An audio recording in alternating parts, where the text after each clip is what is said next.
வணக்கம். இன்றைய மாவட்ட செய்திகள். ராமநாதபுரம் மாவட்ட தென்னை விவசாயிகள் சங்கத்தின் பொதுக்குழு கூட்டம் தனியார் மஹாலில் நடைபெற்றது. சக்கரக்கோட்டையில் தென்னை வணிக வளாகம், தேங்காய் பொருட்களை மதிப்பு கூட்டப்பட்ட பொருட்களாக மாற்ற அரசு உதவ வேண்டும் உள்ளிட்ட தீர்மானங்கள் நிறைவேற்றப்பட்டன. கூட்டத்தில் மாவட்ட தலைவர் அப்துல் முனாப், செயலாளர் மணிமாதவன், பொருளாளர் மோகன் மற்றும் நிர்வாகிகள் பங்கேற்றனர். எண்ணெய் பிழிந்து மாநில அரசுக்கு கொடுத்து அந்த கொப்பரையை எண்ணெய் பிழிந்து அந்த எண்ணெயை ரேஷன் கடைகளில் விநியோகம் செய்ய ஆரம்பித்தால் விவசாயிகளுக்கு மிகப்பெரிய வாழ்வாதாரமாக அமையும் என்பது எங்களுடைய மிகப்பெரிய ஜீவாதாரமான கோரிக்கை. இத மாநில அரசு ரேஷன் கடைகளில் எண்ணெய் பிழிந்து கொடுத்த பொறுப்பை ஏற்றுக்கொள்ள வேண்டும். மத்திய அரசு நாமட் நிறுவனத்தால் கொள்முதல் செய்து வைத்திருக்கிற கொப்பரையை தனியார் வியாபாரிகளுக்கு அவர்களுக்கு இந்த மானிய விலையை குறைத்து மிக மலிவான விலையில் கொடுப்பதால் அது நேரடியாக விவசாயிகளைத்தான் முதலில் பாதிக்கிறது. வியாபாரிகள் மற்றவர்கள் கொள்ளை லாபம் பெறுகிறார்கள், ஆனால் நேரடி பாதிப்புக்கு உள்ளாகிறது விவசாயிகள். எனவே மத்திய அரசும் இதில் பெரிய மனம் வைத்து செயல்பட வேண்டும். மாநில அரசு ரேஷன் கடைகளில் தேங்காய் எண்ணெயை விநியோகிக்கிற வேலையை தயவு செய்து தர வேண்டும். விவசாயிகளுக்கு மாநில அரசும் நிதி ஒதுக்கீடு செய்கிறது, வேளாண்மை மத்திய அரசும் ஒன்றிய அரசும் நிதி ஒதுக்கீடு செய்கிறது. இது நேரடியாக விவசாயிகளுக்கு வந்து சேராமல் நீர் கசிவு ஏற்படுவதை போல கசிவு ஏற்படாமல் மொத்தமாகவே உடைச்சு கொண்டு வெளியில போய்விடும். இதனால நேரடியாக விவசாயிகளுக்கு பயன்பட வேண்டுமானால் அந்த இலவச உரம், இடுபொருட்கள், தென்னங்கன்றுகள் போன்ற அந்த எண்ணெய் வித்துகளுக்கு அவர்கள் முக்கியமாக ஆண்டுதோறும் இதை விவசாயிகளுக்கு பயன்படக்கூடிய ஒதுக்கீடு மூலமாக செய்து தர வேண்டும். அதிகாரிகளுக்கு அரசியல்வாதிகள் அறிவுறுத்த வேண்டும், அரசு கவனத்தில் கொள்ள வேண்டும் என்று இந்த நேரத்தில் இந்த கோரிக்கையை நாங்கள் ஏகமனதாக தீர்மானமாக நிறைவேற்றியிருக்கிறோம். தேனி மாவட்டம் போடிமெட்டு மலை கிராமத்தில் கடந்த சில நாட்களாக வெயில் வாட்டி வதைத்த நிலையில் இன்று பகல் 12 மணியளவில் தட்பவெட்ப நிலை மாறி 1 மணி நேரத்திற்கு மேலாக கனமழை பெய்தது. கோடை வெப்பத்தின் தாக்கம் குறைந்து குளுமையான சூழல் நிலவி வருவதால் பொதுமக்கள், டூரிஸ்டுகள், விவசாயிகள் மகிழ்ச்சி அடைந்தனர். போதிய மழை இல்லாமல் காய்ந்து கிடந்த ஏலம், காப்பி செடிகள் மழை காரணமாக தளிர்விடும் சூழல் உருவானதால் விவசாயிகள் மகிழ்ச்சி அடைந்தனர். மலைப்பாதையில் உள்ள கொண்டை ஊசி வளைவுகளில் டூரிஸ்டுகள் கவனத்துடனும் எச்சரிக்கையுடனும் வாகனங்களை இயக்க வேண்டும் என்று குரங்கணி போலீசார் எச்சரிக்கை விடுத்தனர். கள்ளக்குறிச்சி புதிய கலெக்டர் அலுவலக கட்டுமான பணிகளை பொதுப்பணித்துறை அமைச்சர் வேலு ஆய்வு செய்தார்.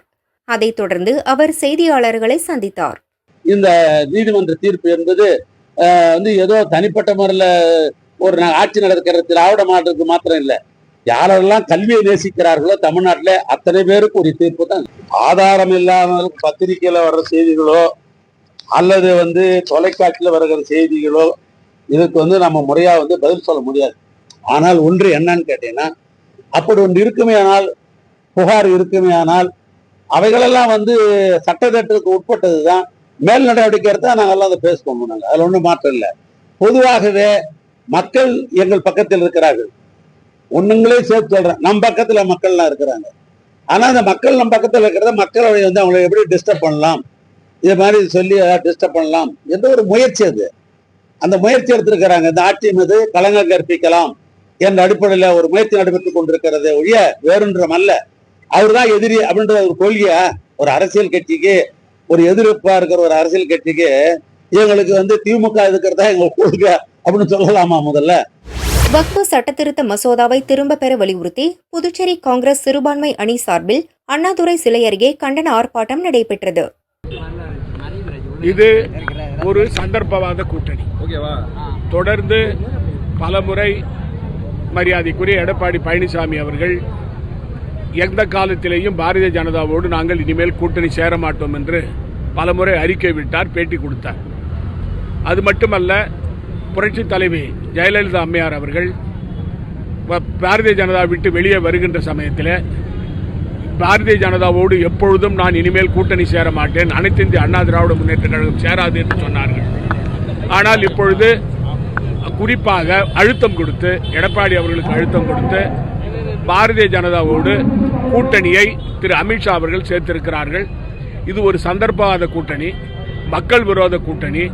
இதனால் தமிழ்நாடு மக்களுக்கு எந்த பலனும் கிடையாது. குறிப்பாக இது தோல்வி கூட்டணி. அதற்கு முக்கியமான காரணம் பாரதிய ஜனதா ஆட்சி, மத்தியில் இருக்கிற பாரதிய ஜனதா ஆட்சி தமிழ்நாட்டு மக்களை வஞ்சிக்கிறது. தமிழ்நாட்டு மக்களுக்கு கொடுக்க வேண்டிய நிதியை கொடுக்கவில்லை. மொழியை திணிக்கிறது, இந்தியை திணிக்கிறது, மும்மொழி கொள்கையை கொண்டு வருகிறது. அது மட்டுமல்ல, குறிப்பாக தொகுதி வருமுறை என்று சொல்லி பாராளுமன்ற தொகுதியை எடுக்கிறார்கள். ஒட்டுமொத்தமாக தமிழ்நாட்டுக்கு மிகப்பெரிய அநீதியை இவர்கள் செய்கிறார்கள். ஆகவே தமிழ்நாட்டு மக்களும் புதுச்சேரியை பொறுத்தவரையில் இந்த கூட்டணி ஏற்கனவே 2021 இருந்தது. அனைத்து இந்திய அண்ணா திராவிட முன்னேற்ற கழகம் புதுச்சேரியில் படுதோல்வி அடைந்தது சட்டமன்றத்தில். ஆனால் பாரதிய ஜனதா கட்சி பணபலத்தாலும் அதிகார பலத்தாலும் வெற்றி பெற்று இப்பொழுது ஆட்சியில் இருக்கிறார்கள். இங்கு புதுச்சேரியில் அதாவது என்ஆர் காங்கிரஸை பாரதிய ஜனதா கட்சி இந்த தேர்தலில் விழுங்கிவிடும். என்ஆர் காங்கிரஸ் இல்லாமலே போய்விடும். அனைத்து இந்திய அண்ணா திராவிட முன்னேற்ற கழகம் உடைஞ்சு, அனைத்து இந்திய அண்ணா திராவிட முன்னேற்ற கழகம் தமிழ்நாட்டில் உடைக்கப்படும், பலவீனமாக்கப்படும். புதுச்சேரி மாநிலத்தில் பலவீனமாக்கப்படும். என்ஆர் காங்கிரஸ் காணாமல் போய்விடும். பாரதிய ஜனதா கட்சி பிரதான எதிர்க்கட்சியாக வர வேண்டும் என்று வேலை செய்கிறது. அந்த கனவு பலிக்காது. தமிழ்நாட்டிலேயும் புதுச்சேரி மாநிலத்திலேயும் மக்கள் பாரதிய ஜனதாவை புறக்கணித்திருக்கிறார்கள். கடந்த பாராளுமன்ற தேர்தலில் அது தெளிவாக தெரிந்திருக்கிறது. ஆகவே இந்த கூட்டணி கண்டிப்பாக படுதோல்வி அடையும். கோவை கிணத்துக்கடவு மற்றும் பொள்ளாச்சி பகுதியில் 300க்கும் மேற்பட்ட ஜேசிபி எர்த் மூவர் சங்க உறுப்பினர்கள் உள்ளனர். சாலை வரி உயர்வு, ஊழியர்களின் ஊதிய உயர்வு குறைப்பால் தொழிலை தொடர்ந்து நடத்துவதில் சிக்கல் ஏற்பட்டுள்ளதாக குமரினர்.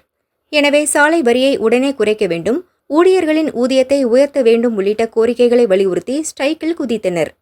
புதிய வாகன விலை உயர்வு, சாலை வரி உயர்வு, அனைத்து உயர்வால் நாங்கள் ஒரு 4 வருஷத்துக்கு முன்னாடி என்ன ரேட்டுக்கு பண்ணிகிட்டு இருந்தோமோ அதே ரேட்டுக்கு பண்ணிகிட்ருக்கோம்.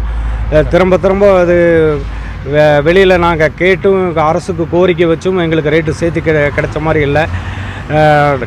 கிட்டத்தட்ட நாங்கள் கிணத்துக்கடவு, கோயம்புத்தூர், பொள்ளாச்சி இந்த சுற்று வட்டார பகுதியில் ஒரு 300-400 குடும்பம் இந்த தொழிலை பண்ணிட்டு வந்துட்டுருக்கோம். கிட்டத்தட்ட 20 வருஷ காலமாக பண்ணிகிட்ருக்கோம். இதனால் ரொம்ப பாதிப்புக்கு உள்ளாகிட்டோம். கட்டுப்படியாகாதனால ஒரு 5 நாள் அடையாள வேலை நிறுத்தமாக நாங்கள் இதை முன்னெடுத்திருக்கோம்.